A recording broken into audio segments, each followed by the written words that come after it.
Karena di abad kelima, penguasa itu sudah berganti, Son.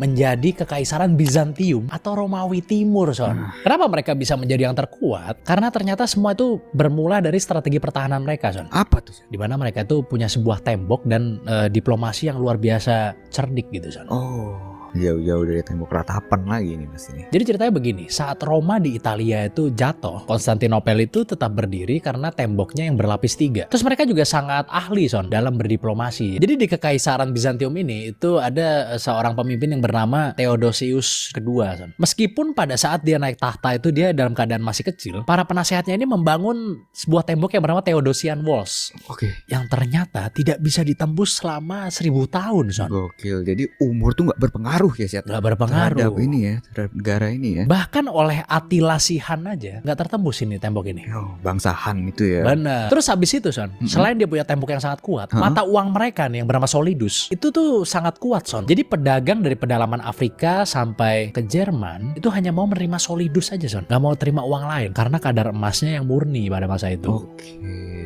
Karena dia punya mata uang yang tidak pernah turun nilainya ini, akhirnya Bizantium menjadi bankir dunia, Son. Sedangkan Konstantinopel itu menjadi pasar internasional yang menjadi tempat berkumpulnya pedagang dari Skandinavia hingga Ethiopia, Son. Hey, Gitu. gile. Nah di abad selanjutnya, which is abad ke-6 gitu ya, itu masih dipegang juga kekuasaannya oleh Kekaisaran Bizantium ini. Karena belum ada yang mampu untuk menandingi kemegahan kota Konstantinopel ini, Son.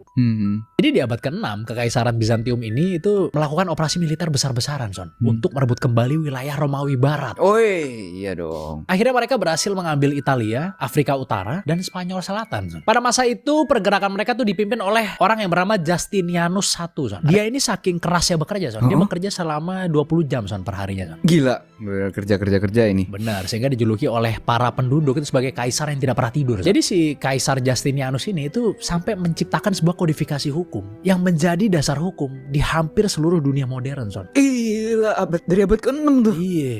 Di abad ini itu dibangun sebuah gedung yang sangat terkenal, Son, yang bernama Hagia Sophia. Bisa dibilang ya masih Bizantium lah yang paling kuat di masa itu dan paling jaya. Iya. Tapi akhirnya kekuasaan pun berganti, Son, di abad ke-7. Semua ini terjadi karena ada sebuah wabah pes pertama yang bernama Plague of Justinian. Oke, nama dia juga ya. Jadi wabah ini itu berhasil membunuh 10.000 orang per hari, Son, di ibu. Semua ini menghancurkan ekonomi dan basis militer mereka, Son. Sehingga akhirnya di abad ke-7 kekuasaan selanjutnya bergulir ke tangan kekhalifahan Rashidun.